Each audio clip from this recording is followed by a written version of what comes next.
চাষিদেরকে চাকু মেরে কুপিয়ে হত্যা করা হয়েছে। এটা তবলিগের কোন নীতির মধ্যে আছে?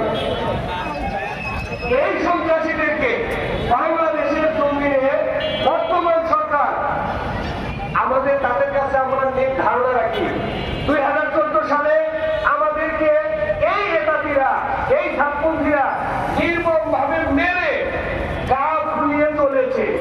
তার একটাই কারণ ছিল ওই সময়ে সরকার এদের কথা শুনেছে।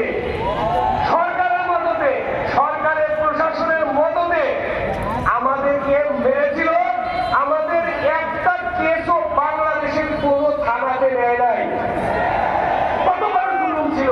আর ওই ধারাবাহিকতায় ওই শক্তিতে তারা মনে করেছিল 2024 সালেও প্রকাশ্যে ওই দিন তো প্রকাশ্যে হয়েছিল। আর এদিন রাত্রিবেলায় তারা অতর্কিত হামলা করে আমাদের সাথীদেরকে মেরে মনে করেছিল পার পেয়ে পাবো। কিন্তু তারা জানে নাই বাংলাদেশে মানুষ যে সরকারকে পতন ঘটিয়ে বৈষম্য বিরোধী আন্দোলন করে একটা ভালো সরকার উপহার দিয়েছে। আমরা আশা করি এই ভালো সরকার সুষ্ঠু তদন্তের মাধ্যমে এই খুনিদেরকে বের করে তাদের দৃষ্টান্তমূলক শাস্তির ব্যবস্থা করবেন। তার ধারাবাহিকতায় বর্তমানে সারা বাংলাদেশে 30 জনকে আসামি করে তাদেরকে কেস করা হয়েছে, একজনকে ধরা হয়েছে। আমরা এই একজনের মূলা দেখতে চাই না। আমরা চাই ওই আসামি যতগুলো আছে সবগুলাকে দাঁড় করাইয়া তাদেরকে পাশার পানি দিলে সব তথ্য বেরিয়ে আসবে। তারা কি মোসাদের সাথে আছে না রোয়ার সাথে আছে? পানি লাগান, সব বেরিয়ে আসবে। বাংলাদেশকে বিক্রি করার জন্য চেষ্টা করতেছে। আমরা এদের থেকে মুক্তি চাই, শান্তিকামী তবলিগওয়ালা হিসাবে বেঁচে থাকতে চাই। আরেকটা হলো এই বক্তাকে বারবার এটা দিয়ে ইস্তেমা করে। আপনারা সবাই সচেতন থাকবেন। আজকে থেকে এখন থেকে এই বগুড়াতে কোনো প্রকার নেতা দিয়ে ইস্তেমা হতে দেওয়া যাবে না। আসসালামু আলাইকুম। ধন্যবাদ।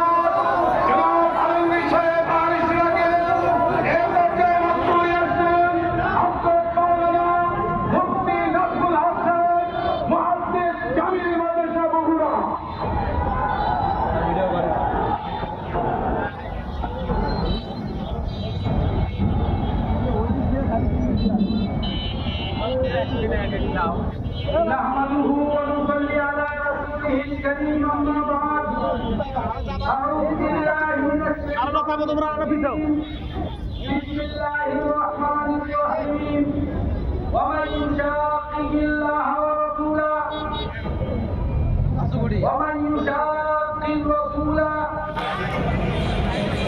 من بعد ما يتبين له الهدى ويتبع غير سبيل المؤمنين نوليه ما تولى ونصليه جهنم وساءت مصيرا। সম্মানিত সাথী ও বন্ধুগণ, আজকে আমরা এখানে একত্রিত হয়েছি বিশেষ একটি দাবি নিয়ে। সেইটা হলো আজকে হক ও বাতিলের এই নন্দমুখর পৃথিবীতে বাতিলকে বাতিল হিসাবে চিহ্নিত করা এবং তাদের প্রতিরোধ করা। সম্মানিত সাথী ও বন্ধুগণ, আল্লাহ রাব্বুল আলামিন বলেন, যারা রাসূলের বিরুদ্ধাচরণ করে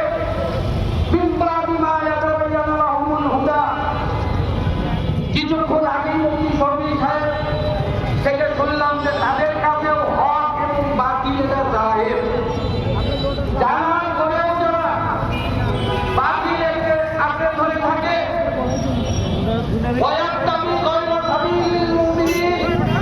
মুমিনদের পথ, সাহাবায়ে কেরামদের পথ, আলেম ওলামায়ে কেরামদের পথ, সকল মুসলমানের পথকে নতুন আরেকজনকে নবীর আসলি সমাজবিদ করে, নবীর আসলি সমাজবিদ করে, সাত সাহেবের বিরুদ্ধাচরণ যারা করে তাদেরকে হত্যা করা ওয়াজিবুল কতল। এটা খারাপ বক্তব্য নিয়েছে সাত সাহেবের মাওলানা, তিনি এক বই লিখছেন। বইয়ের নাম হলো ইমাম হি সুন্নত হ্যায়, আমির হি সুন্নত হ্যায়। বইয়ের মধ্যে বিরুদ্ধে প্রেরণ